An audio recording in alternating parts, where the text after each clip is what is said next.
No risk it, no biscuit.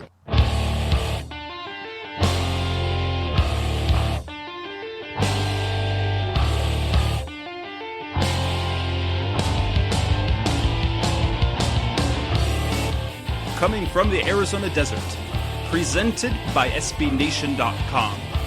For Arizona Cardinals fans, by Arizona Cardinals fans, with outsider and insider's perspectives, this is Revenge of the Birds.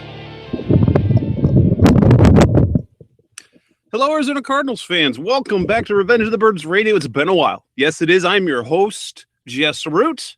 And we're back. We're back from our summer hiatus as this is the week that football actually begins.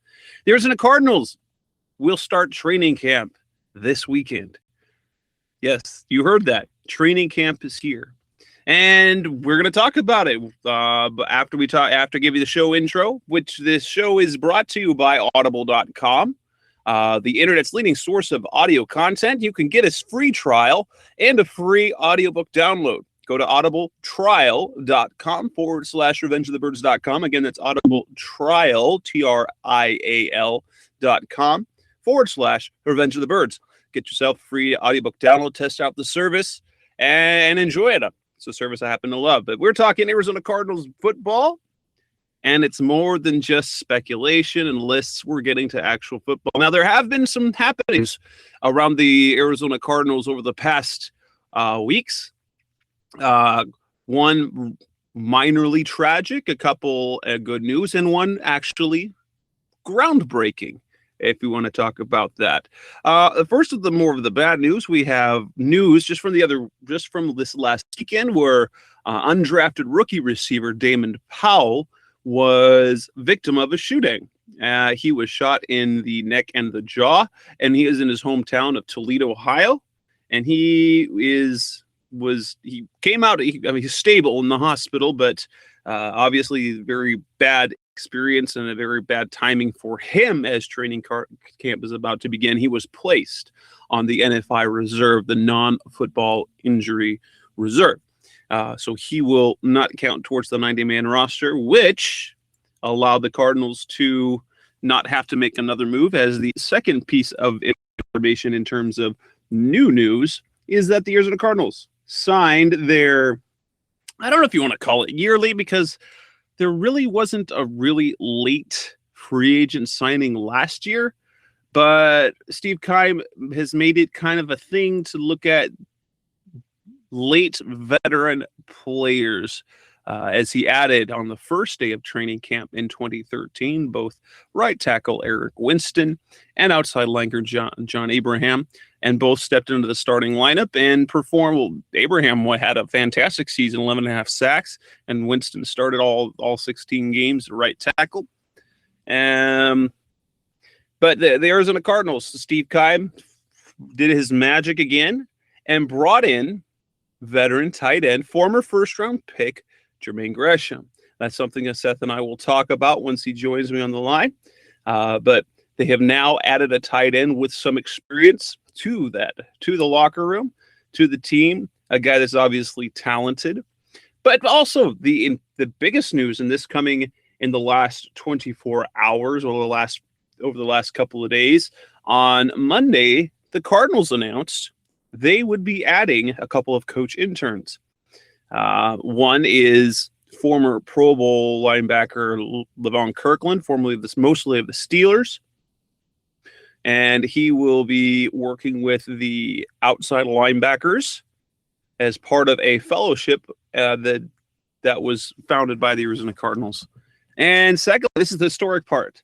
It is believed that this is the first time in NFL history that has occurred, but there is a woman coach on the sidelines for the preseason and for training camp, as the Cardinals added Jen. In fact, she's always done some groundbreaking work in Jen Welter, who joins the Arizona Cardinals for the preseason and training camp. She will be working with the inside linebackers, adding her name to Larry Foote, who has not officially decided whether he will remain a coach or whether he will put back on the pads. But he's there, and so it'll be Welter. There will be Foot, and then of course linebackers coach Bob Sanders, who will work with those inside linebackers.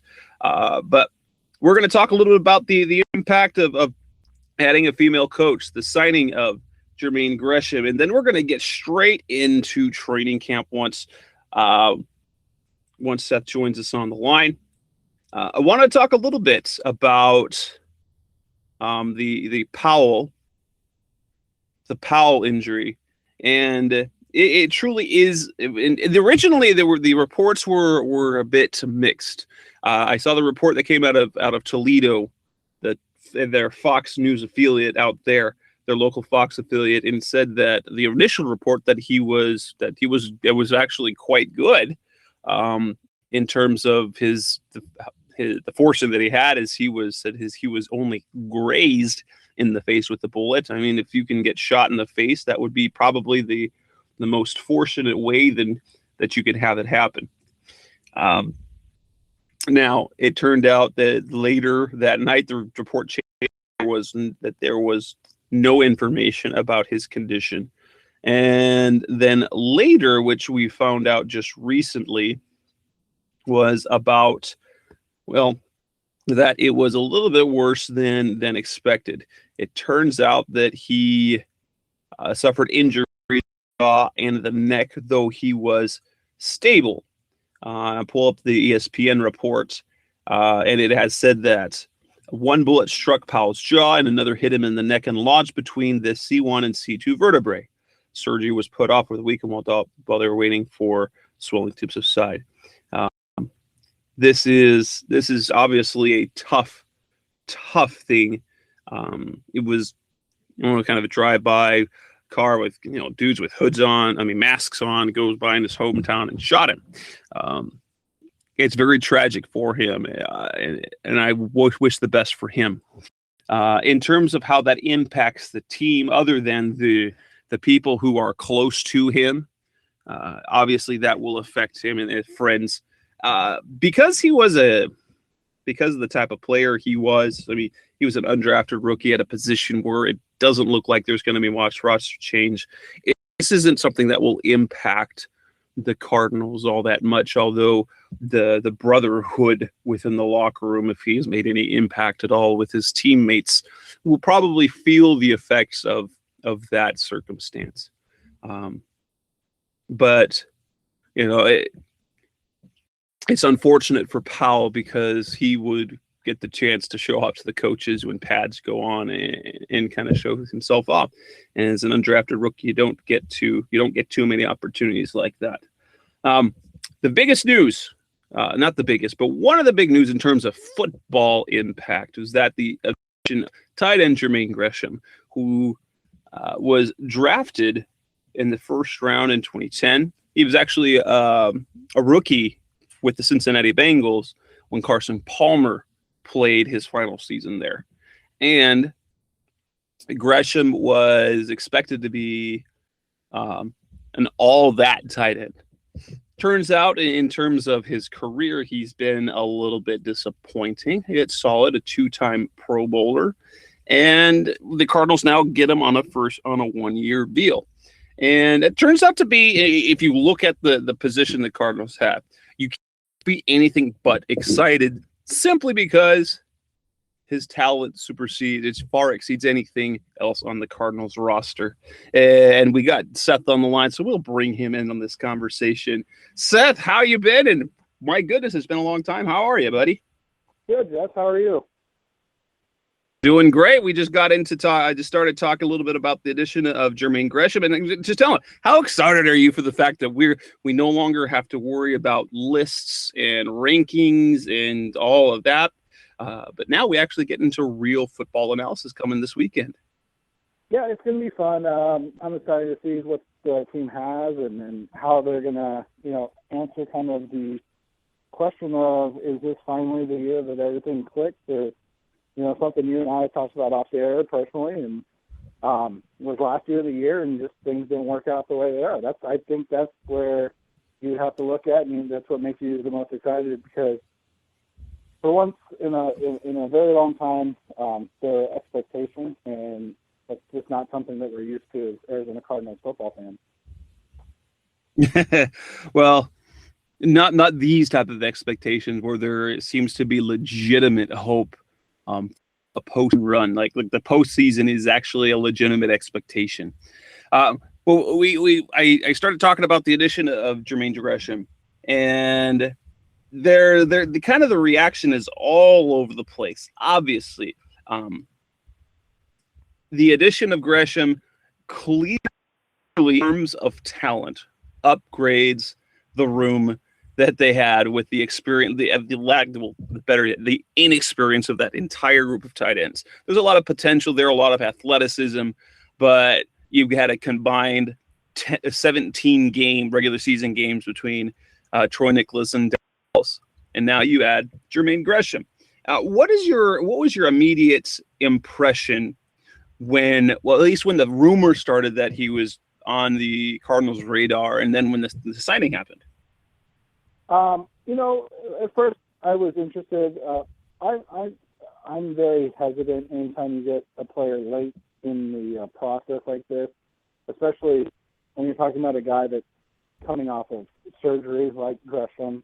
But I think, and have the numbers actually come out yet? I didn't even look, to be honest. No, I haven't seen anything. Yeah, I don't even think it's actually official yet, right? It's not technically official. The contract was signed today because when they made the announcement, it was just an agreed to terms, but no other roster move was made, and they had to do that. They made the roster move today, so he officially signed his contract, and to do that, they added Damon Powell to the NFI, the non-football injury list, because of his obvious, his situation of getting shot. So, I mean, I think the fact that it's just a one-year deal, you have to like that, and you have to be okay with the idea that, again, you may get a lot, a la Carlos Dansby and Antonio Cromartie, and then they're going to be gone, or you may get really nothing, a la Larry Foote, or who is the guy that, Jonathan Dwyer, those type of things, John Carlson even, where, all were good names, but they really, didn't do much. And I name all three because they all three, quote unquote, failed for different reasons. It's not just that they couldn't play anymore. Injuries, obviously Dwyer with the domestic violence. So I think when you talk about that, you have to always just, you take everything with a grain of salt. If Gresham was a big-time free agent, I think you would have seen more than a couple teams floating one-year offers to him. You would have, seen multiple-year offers. But I think, like you said, you bring in a guy that has the ability or has actually played at a relatively high level. You just have to hope he's healthy and can, get back to being a guy that can catch 45 passes for 500 yards and 5 touchdowns. And that would be as long as they're not expecting Shannon Sharp type numbers or Jimmy Graham numbers, it's going to be great. Now, I'll be honest, I didn't think the Cardinals had a chance at all, based on all the interest based on the reported interest of other teams. I thought for sure Gresham was, there was no way that they were going to get him, that he was asking too much or whatever. And then what the reported interest in Chris Cooley had me scratch my head even more. So it feel like, well, because they went to Cooley after that, and then Drecke's reporting, even they still have reached out to Cooley and perhaps are interested in still bringing him in. I can't imagine why, because he would either take a roster spot of someone who they hope can develop, or all he do is be in training camp and then cut. And I can't imagine he wants to, just be in camp where they don't really get paid and then get cut and do all that hitting and practicing, unless he was really, really, really intending to get a big game. But I honestly thought that when they went from Gresham to Cooley, they were only kind of interested in Gresham, not necessarily as sort of an impact player, but just a veteran guy. And I've said ever since Carlson retired, I've said it. The Cardinals needed a veteran in that room. I can never understate. I can never overstate the importance of having a veteran in a position like that, especially when there's literally no experience among that group at all. Carlson was wonderful in terms of the work ethic. He didn't work out on the field, but they raved about him in the room in the practice field, and it was great for those young players to see. In terms of that type of workman, Cooley would have added that. Now, the thing that's interesting about Gresham are the knocks on him. And I was super excited. I was very excited in the sense that, I'll still say this, he is by far the most talented tight end on that roster. Darren Fells has some athletic ability, but again, he's just kind of learned to play football. You have Troy Nicholas, who still has learned the position. Gresham was a legit talent coming out of college, impact type player. He just hasn't quite done it. He's been good, but he hasn't been great. He's been all right. Solid NFL career. But I was like, how can you not like the signing when it's that much talent at it? But there's definitely some concerns when you sign him with the penalties and the fumbles and the drops, which went down last year. One season he had 10 drops. He's had, I think, 38 penalties called on him this career. A whole bunch of them being false starts. He's fumbled a few times. And then there's the fact that Cincinnati, their coaches, were just really not interested in bringing him back, whether it was, he's never missed more than a couple of games in a season. The attitude of not wanting to play banged up was kind of this thing. So I don't know. You want to think that a guy like Carlson, who was a great influence in the locker room, will Gresham be that same guy, or will he actually, produce? And the one side to this, it will, if no injuries happen, it will sort of inhibit the progress of Troy Nicholas or Darren Fells. Well, I think you have to remember in Arians' offense, he likes to use two tight ends. The problem is, obviously, they have so much talent at the wide receiver position, and now they have two running backs who are, expected to do both do something offensively. Now, all of a sudden, there is a thing that you can have, too many weapons, and so you're kind of right. Is that going to, inhibit the growth of the role players, and will Gresham be happy, kind of being option 5 in the offense on, most games. Maybe he'll work his way up to option 2 or 3, but I mean, you're talking about the running backs and the wide receivers being the focal point of Arians' offense in all his stops, and now, and you get a guy that's a good tight end. I mean, let's not sugarcoat it. If he's healthy, he's a top probably 8-10 tight end in the NFL, just because of the dearth of talent at the position. But what is his impact going to be in terms of in the Cardinals? And I think the fact that it's a name, the fact that it was a former first-round pick, and the fact that it's a guy that has made 2 Pro Bowls. You got to remember, most of the time in Cincinnati, he was like option 2 or 3. So he's going to go down the ladder 2 runs in terms of being an option in the offense, and that's not a bad thing. That's just how much talent the Cardinals have. So I've seen some projections of 65 catches and 700 yards and 10 touchdowns, and I'm like, that'd be great. But I mean, if you're expecting 800 plus yards from all your wide receivers, and then probably 350 plus from both your running backs in the passing game, then you're talking a lot of yards already. So, but I think I think that the signing, like you said, it's a veteran presence.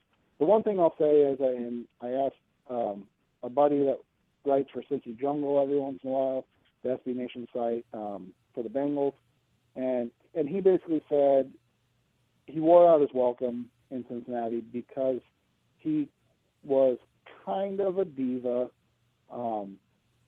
but he wasn't a diva like Jimmy Graham where he produced, and so he can get away with it.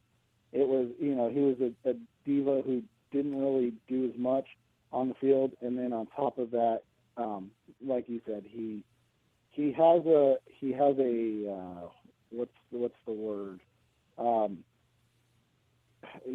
being kind of not wanting to play injured, as you talked about, not injured but hurt, banged up, nicked up, and so those are the concerns you have, especially when you look at a guy like Troy Nicholas, who throughout his career has never really played, banged up. So same type of thing. Oh, he just has strange injuries. I don't. when you break your finger in a jersey, caught in a jersey on your first practice back, come on. Well, I hope he can make it through this season. Well, you also have to remember he was, banged up at Notre Dame too. That was one of the knocks on him coming out. So, but yeah, I mean, like you said, he's a veteran presence that has been a talented player before. So it really is a low risk, medium to high reward type of play. And if anything else, you get a guy. So basically, he's a good run blocking who can catch the ball. You kind of have that in other guys, only he's established himself over time. And then after that, you don't force yourself to end up having to rely on. You don't have to end up relying on guys like Ofeoma, who's never played tight end before this year, or Gerald Christian, the last pick in the draft to play significant. So now they've got legitimately three guys that they should be able to trust on the field if they're all healthy between Fells, Nicholas, and now Gresham. And you can leave Christian to be whatever he's going to be here. And MoMA, I think it more than anything will push him off the roster personally. Yeah, he'll probably be a practice squad guy just because of the size, speed thing. Now let's talk about this big, groundbreaking, historic move. What are your thoughts on hiring this lady, Jen Welter, to be a coach during the preseason? It's gotten tons of attention. Yeah, it's good in that sense. Honestly, I didn't even realize that it was like just an internship through the preseason until somebody asked Jen Urban if she would be on the staff during the regular season. He said, "You never say never," but the Cardinals have a very full staff already. I think I'm always of the opinion that whoever, if somebody's good at what they do, they should get a job. And so the fact that it's a woman, I think it's historic in the sense that, of course, it's never happened before. But I also think it's sad that it's taken this long, because there's probably a lot of women out there that could do the job well, whether it be in the coaching ranks or in the scouting ranks or, things of that nature, front office type things. And so it is always sad when it takes a long time for those things to happen. You saw it with the San Antonio Spurs in basketball and Becky Harmon, and then she leads the Summer Spurs to a championship over the Suns. So, when you can coach, you can coach. And I really don't think, gender, race, religion, any of that should come into factor. Just whether or not you know the game and you can spread that knowledge. But I am happy to see that the Cardinals continue to be at the forefront of those type of things. Because you got to remember, they were also one of the first franchises to hire an African-American general manager. So that was a big deal for a long time with Rod Graves. And Prince has been open about kind of opening doors for people.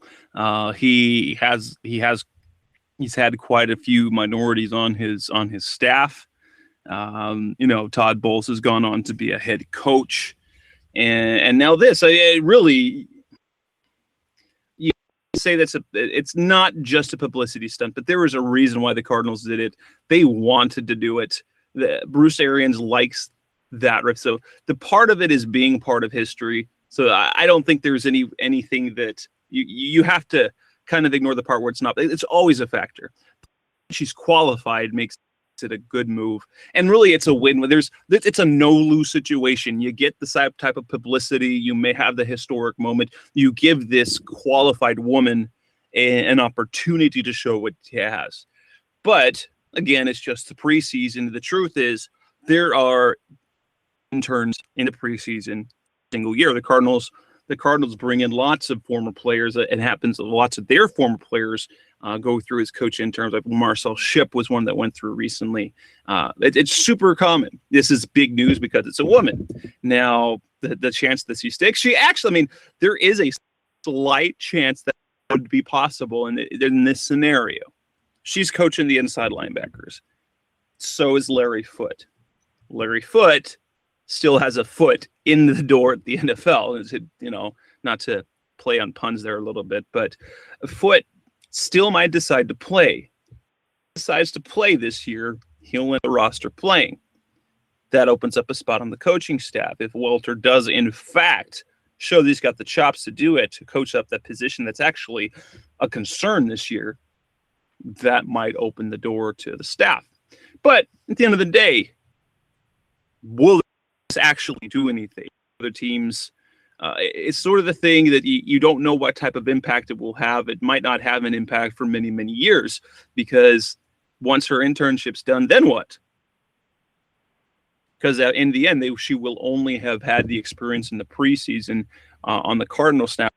Mouth will get around, get an interview, get a shot somewhere else. But that might not come for a little while, and it might not be her. It might be some other lady down the line.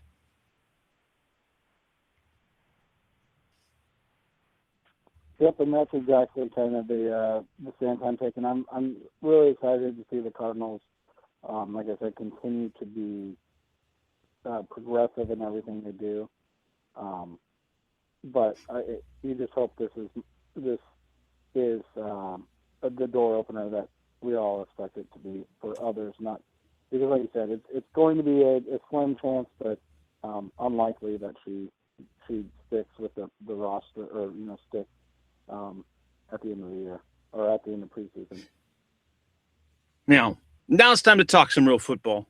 Let's talk about training camp. Training camp is coming. The Arizona Cardinals will open camp. Their players report this Friday. That's when they'll have their conditioning test.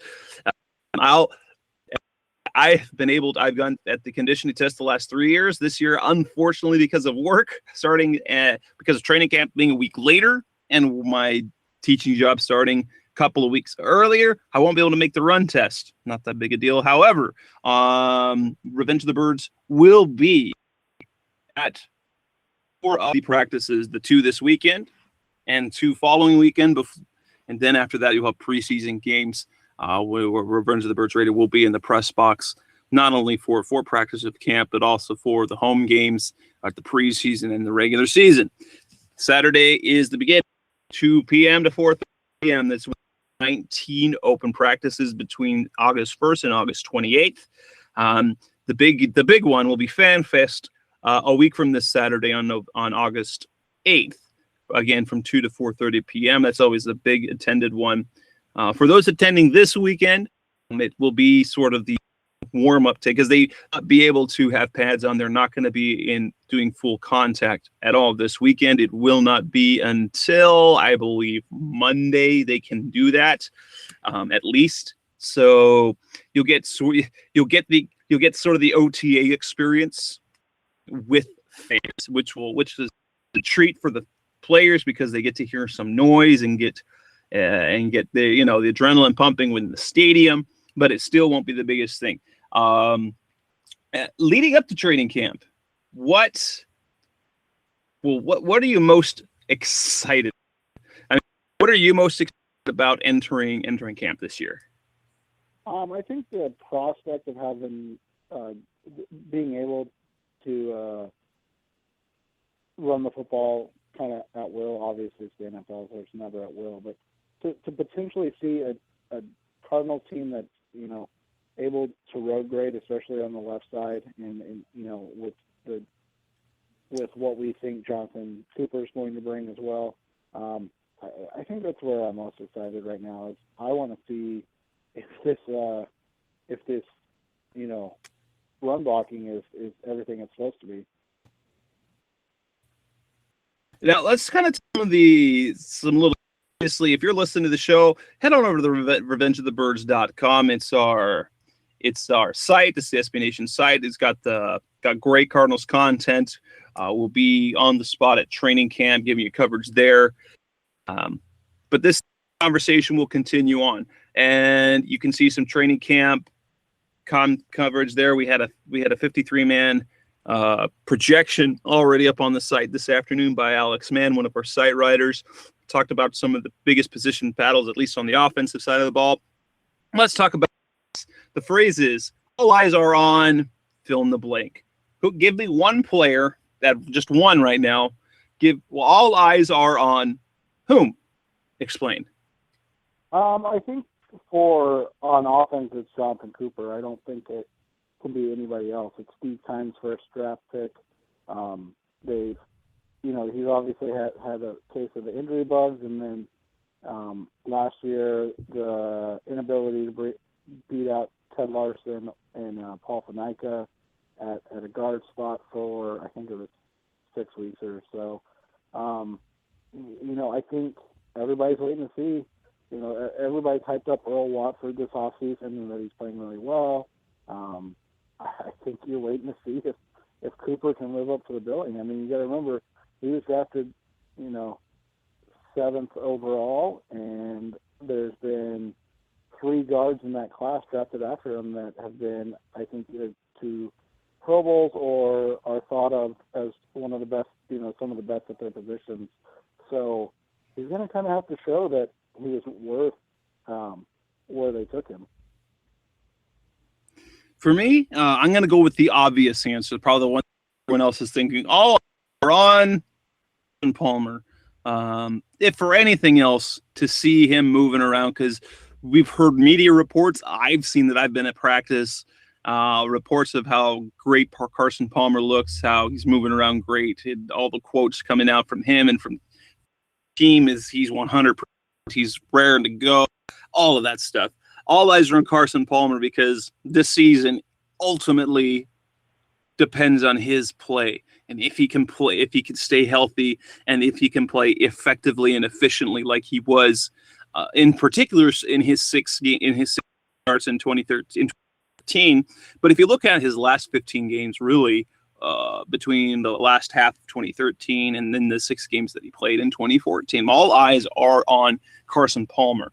Do you have any all eyes on fill in the blank for you, Seth?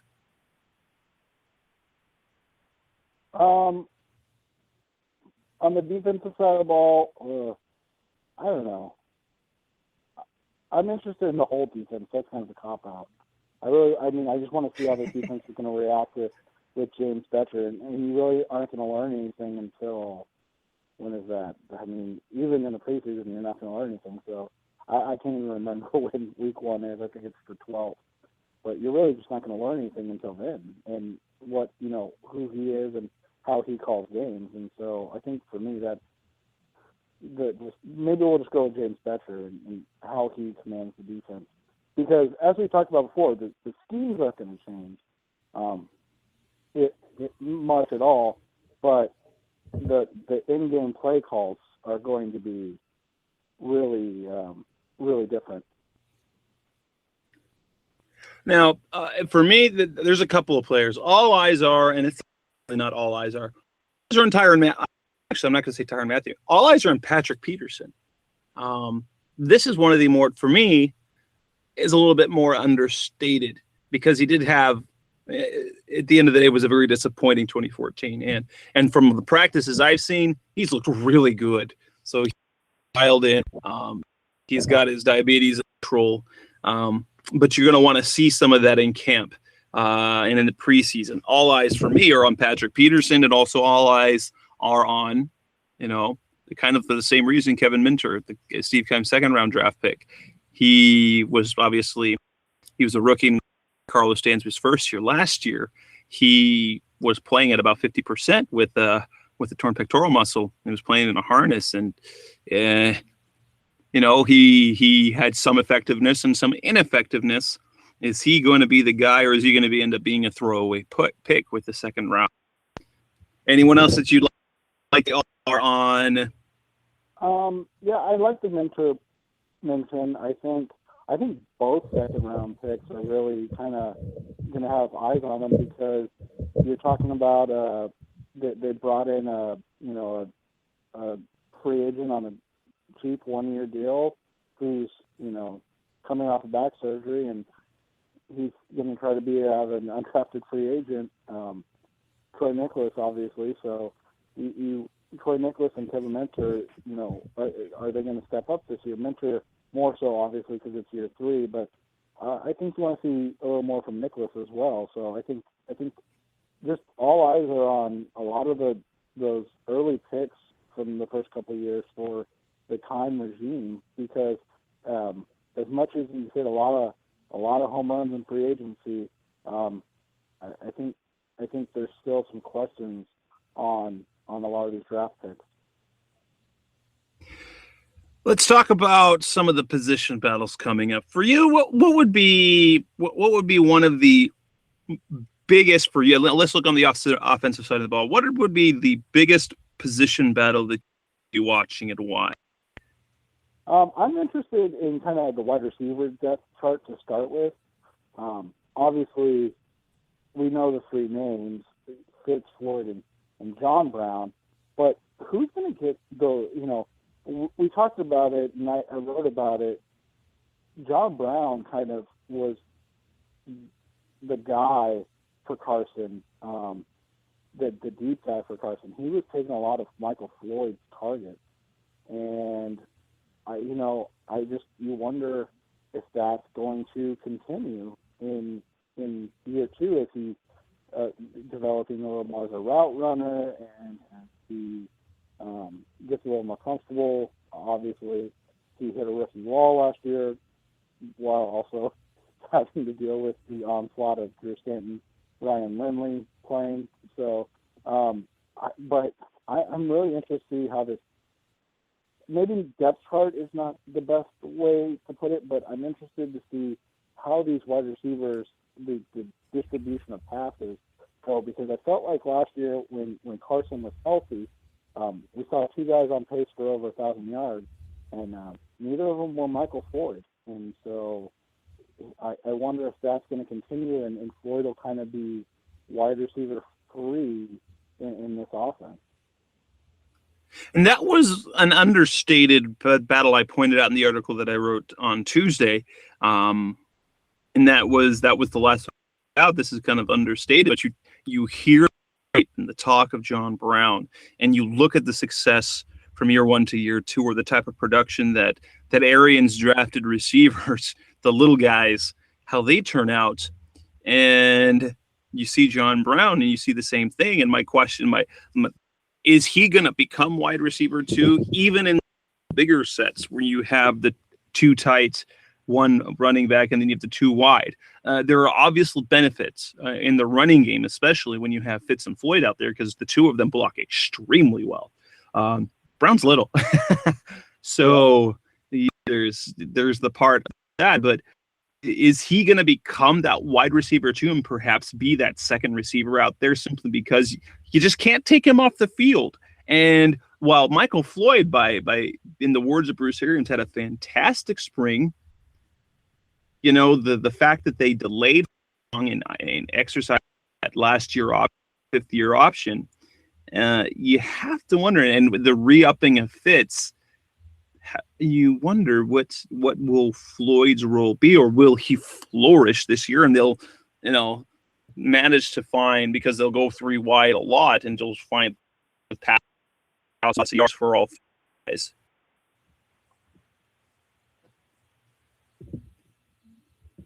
Moving on to a position battle that I think it's not a sexy position battle there. It's the center. You've got A.Q. Shipley and Ted Larson. It definitely looks like Shipley has the head. I believe that's how it ends up. But you've got two guys that are legitimately can start at center. I think Larson's got 46 starts in his career between center and guard. Shipley, though, and he's a guy that the coach about last year, they love him.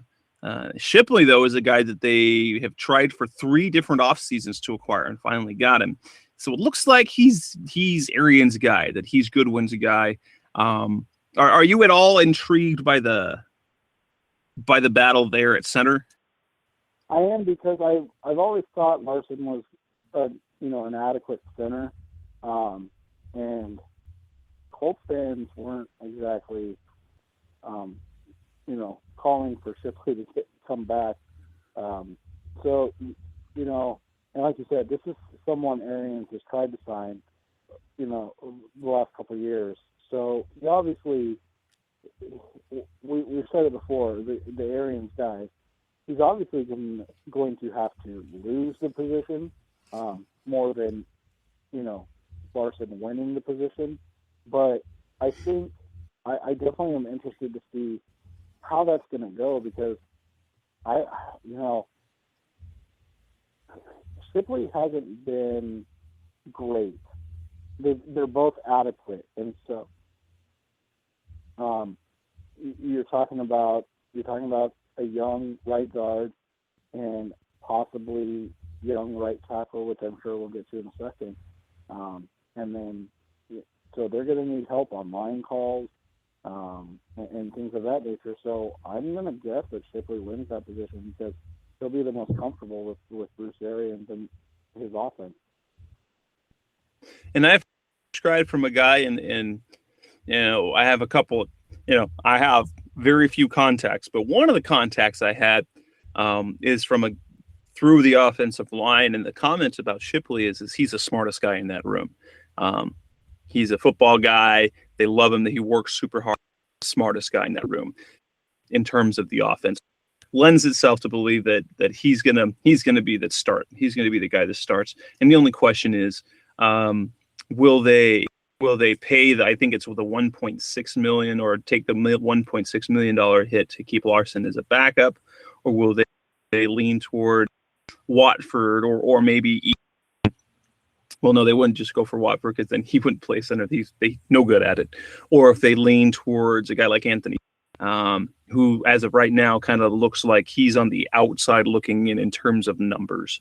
For me, actually the most interesting, most fun position battle to watch will be see who emerges as the second running back. We all see the writing on the wall that it's supposed to be David Johnson. But you had Kerwin Williams, who performed pretty well in some work. You've got Amir, who has the intrigue of the coaches, and then Stephon Taylor, who seems to stick around and has done enough to at least be considered in that role. As back in the day, we kind of considered Stephon Taylor a younger Rashard Mendenhall. At least a Rashard point is not going to be the dynamic that Rashard was early in his career. Much faster runner was Rashard. But I expect Johnson to win that job. But that's going to be fun to watch, because you've got several guys who legitimately could be the guy behind Ellington. Yeah, I think you want Johnson to win the job, just for the fact that you already know kind of what you have in Williams and Taylor. So if they're winning the job, you're maybe not getting... Disappointed. Well, it's not even disappointed. You're just maybe not getting as much out of your third-round pick as you were hoping. And so you never want to see a guy that you're touting come in and struggle to beat out guys that you're trying to replace. You know what I'm saying? So yeah. And it's not, and we're not talking obviously about Bobby Massey and DJ Humphries, where Massey's kind of been an entrenched starter and done a lot. We're talking about, like you said, a backup role. So if David Johnson can't beat out a backup role, then I think there's concern.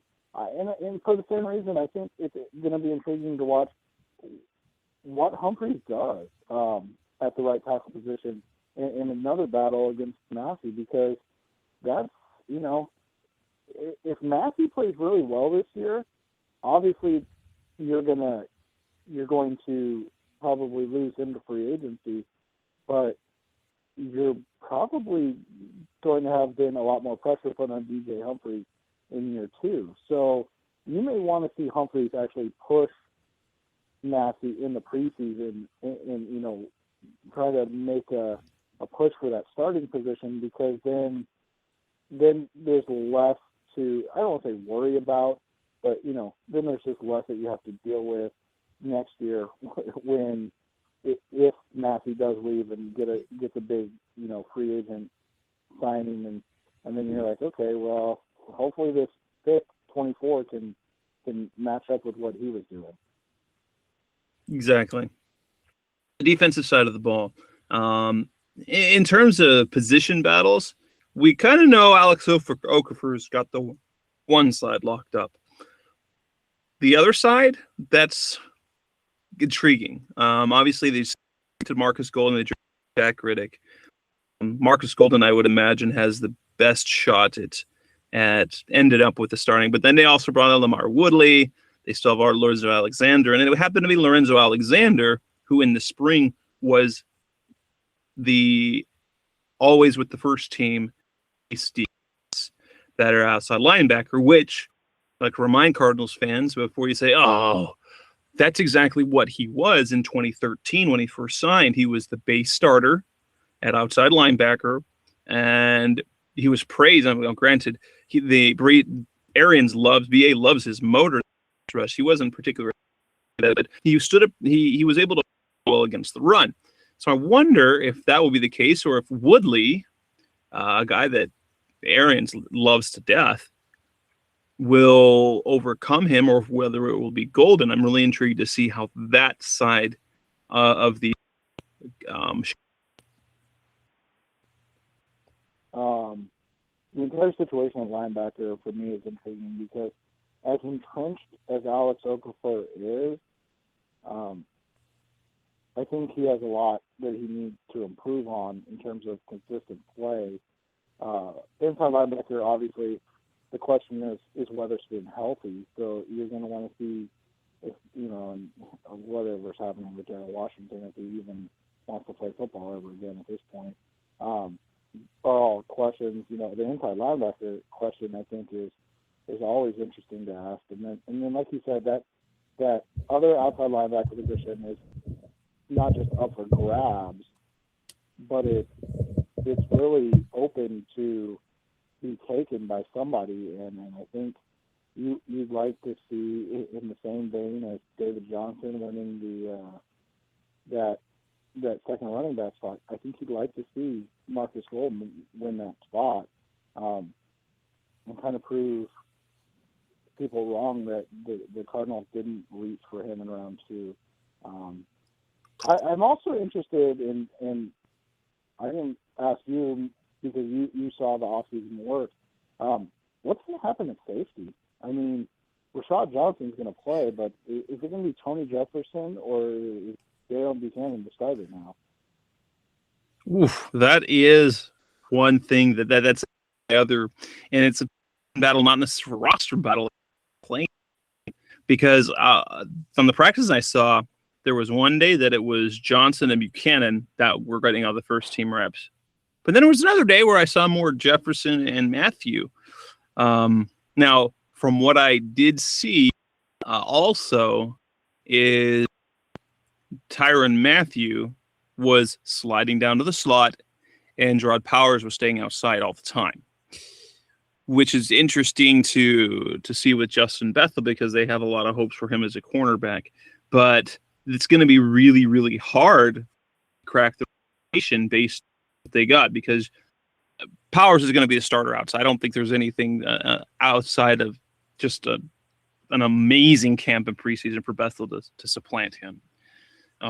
Powers is really good in the slot, but I think they like Matthew even more. Now, if he plays more in the slot, a safety spot, and will that be Jefferson? Will that be Buchanan? How much will they play?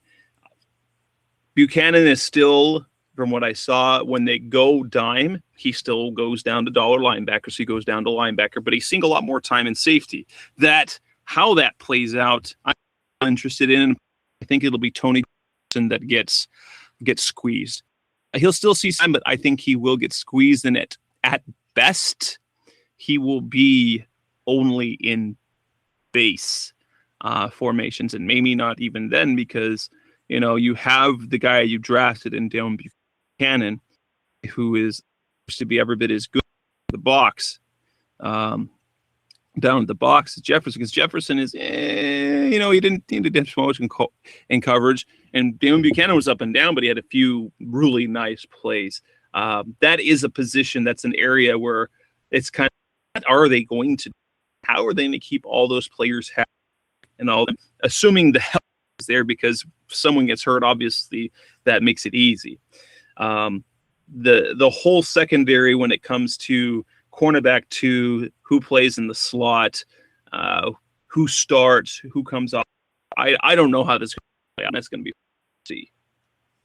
Yeah, and that's kind of where I'm at, because it sounded like in the very beginning, the goal was to get Bethel on the outside and kind of like that nickel or dime packages where you put Bethel on the outside and slide Powers and Matthew into the slot.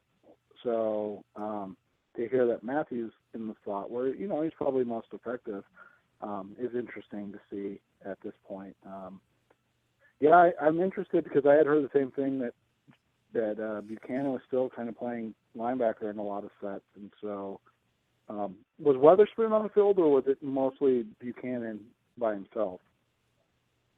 That particular practice, I think Weatherspoon might not have been there that day, which might have been part of the. What was interesting, I think, is the case is there are a few sets where I even saw nickel where Minter stayed in there, and that's going to go into. I have a story that I'm going to write, though. He was on the radio recently on AM 1060. He talked about the injury, talked about his goals, and how he played really at 50% all last year. Minter wasn't a terrible last year. He was marginally effective. He was reasonably effective early on, and he was marginally effective after that. But when you consider that from the very first series of the preseason, his pec popped and it completely detached from the bone, and through that all year, that says about him as a player in terms of character, and I think that's a positive for the team moving forward. Interesting. Yeah, and I think, like, on the defensive line, the only question is, how is the rotation going to go? I mean, other than Calais Campbell, how often are you taking Peters and Redding off the field for Rucker and Teamu, or does Teamu even make the roster at this point? So I think those are all going to be interesting questions, because I don't expect to see Rodney Gunter this year. But, you never know what's going to happen. Exactly. Are there any stories that, in your opinion, going into camp, some of the timelines that exist that are overstated, that aren't nearly as big as they really are, as are seemed? Just because it's the Cardinals, I probably don't think so right now. Do you have one that you wanted to talk about? Because I don't know. And I think the most overstated story, at least on a national level, is the belief that Humphreys has a chance to start. I think that's much of a battle. I mean, they will compete, but with a lot of people nationally penciling in Humphreys as their starting right tackle by nature of the fact he's their first round pick. I think that's really overstated, because I think you and I both have said this is kind of a draft for next year, and even it was really sort of and kind almost alluded to it in the fact that he believed that Humphreys would have been a top 5 pick next year.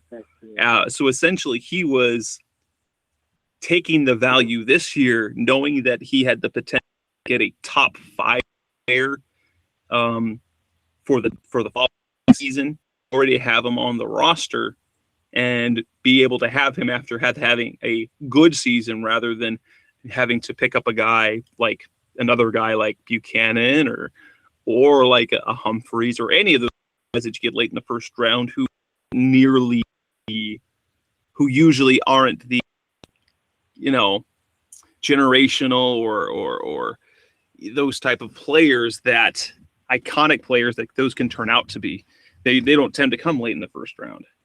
Yeah. Well, and I still maintain that I've heard that it wasn't just Bud Dupree that they were upset that they missed on. I've heard that they were upset that the Broncos traded in front of them to take Shane Ray. So if you believe that type of thing, where they really did want a pass rusher at that 24 spot, I think you kind of hit the nail on the head. They just went with okay, well, let's just take the best player then, because the two pass rushers that we were interested in are both gone at this point. So we'll just grab a guy that probably won't be impactful in 2015, but you know what? By God, he'll really make things easier in the 2016 offseason when we don't have to worry about paying Bobby Massey $8 million a year over 4 years. Now, let's go to some hot takes. This isn't something we're normally doing on the show.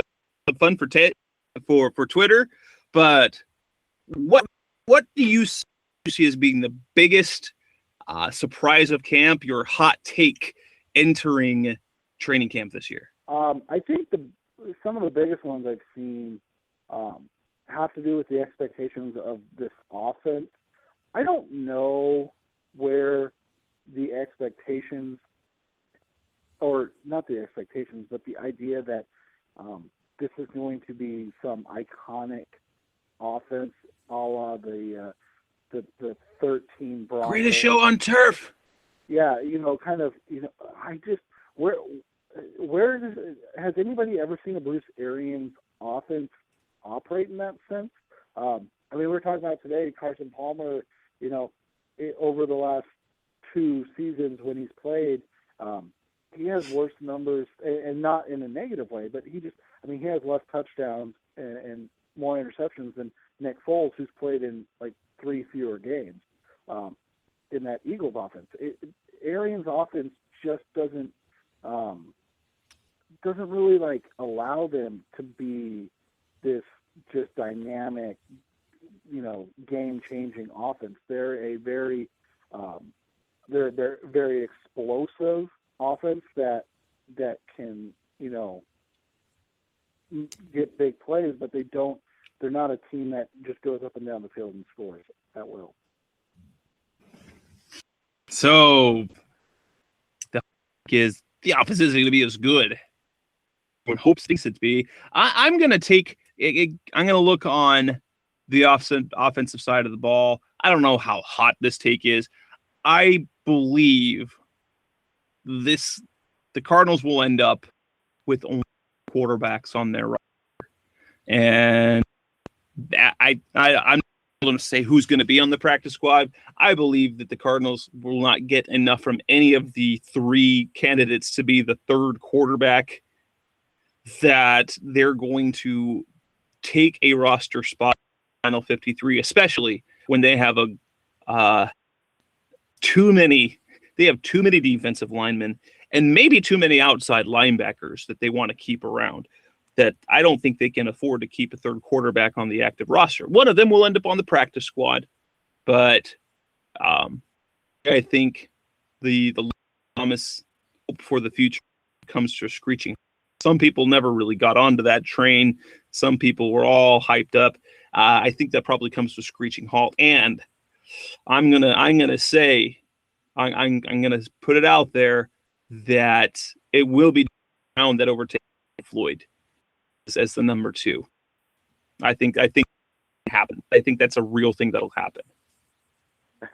And that's frustrating. Anyways, on the first thing, I think Sims ends up on the practice squad only because he's the least talented of the 3, and so I think Harnish will probably get latch on to a couple different places throughout the season. I don't know what's going to happen with Logan. I'm interested. That's kind of maybe a storyline to watch that we missed. What happens to Logan Thomas? People get really upset about that pick because it was a fourth-round pick, and I just like to remind people that Earl Watford hasn't played a down in the NFL, so why are you upset that they drafted Logan Thomas and you don't care about Earl Watford or, those types of things. So, but I think another hot take that I've seen that's interesting to me is that Sean Weatherspoon is going to be able to play the Darrell Washington role as well as Darrell Washington did. It's not that I think it's that hot of a take. It's just odd to expect a guy coming off a blown Achilles to just come in and be healthy and be able to be as athletic and physical as perhaps the most athletically talented linebacker in the NFL.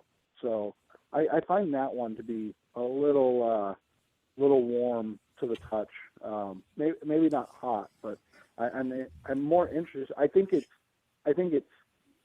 don't want to say reckless because I understand being a fan is about hope and optimism, but I think it's just you want to see a guy play before you go out there and say, oh yeah, definitely, like this guy be able to.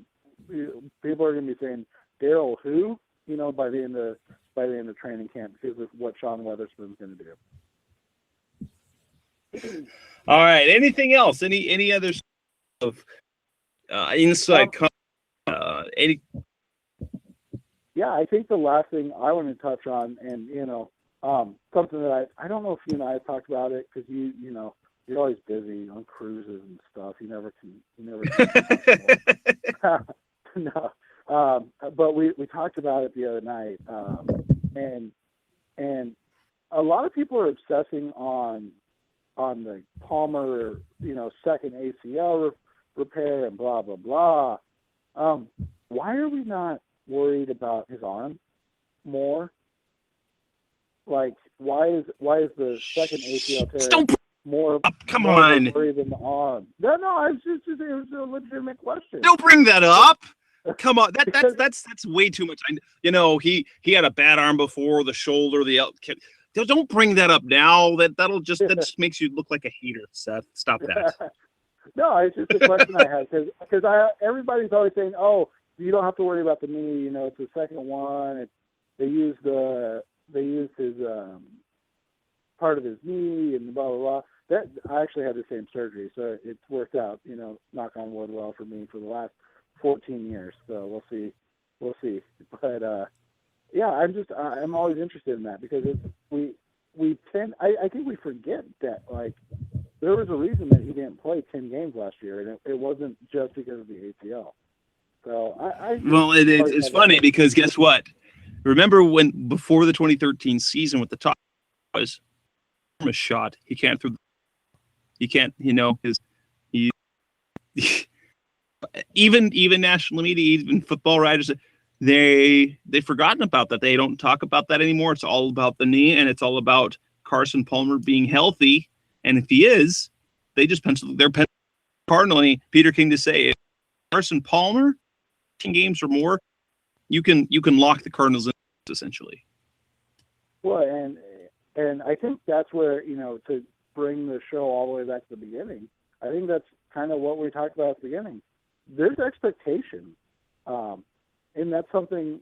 The expectation that this is a playoff team. This isn't like maybe they'll make the wild card, type thing. This is, are they going to be a 1 seed or a 2 seed in the NFC, and are they going to be able to have home field advantage and not have to go to Seattle and Green Bay, who are presumably the other two top teams in the NFC. And so that's what the expectations are this year, not like, oh, I hope that they can get to 10-6 and knock on the door of a wild card. No, I think everybody's expecting, let's see if they can get to 12-4 or 13-3 and be a team that's pushing to be a Super Bowl contender, not a wild card contender. And I think that's where the expectation change is something that we've had once as fans since the Cardinals moved to Arizona. Like legitimate, like people expect the team to be good, not like, oh yeah, it's the 2012 season and Derek Anderson, he's the answer that we've been waiting for. Hooray. Because 2000 they didn't have expectations. 2009 they came through and flame out at the end with New Orleans battering. But yeah, and all of this, and they're saying it hinges on the health of Carson Palmer. And what do people also forget? He's never won a playoff game. Never. Yeah, that was. Never. Did you see that stat I retweeted today? That was a crazy stat. I mean I knew it, but like when you saw it for the first time, that's what made it crazy to me was Andy Dalton, Carson Palmer, and there's one other quarterback. I think Cam Newton. Because Cam won last year. Damn, that's right. Yes. They managed. I blacked out that whole game. I blacked out that entire thing.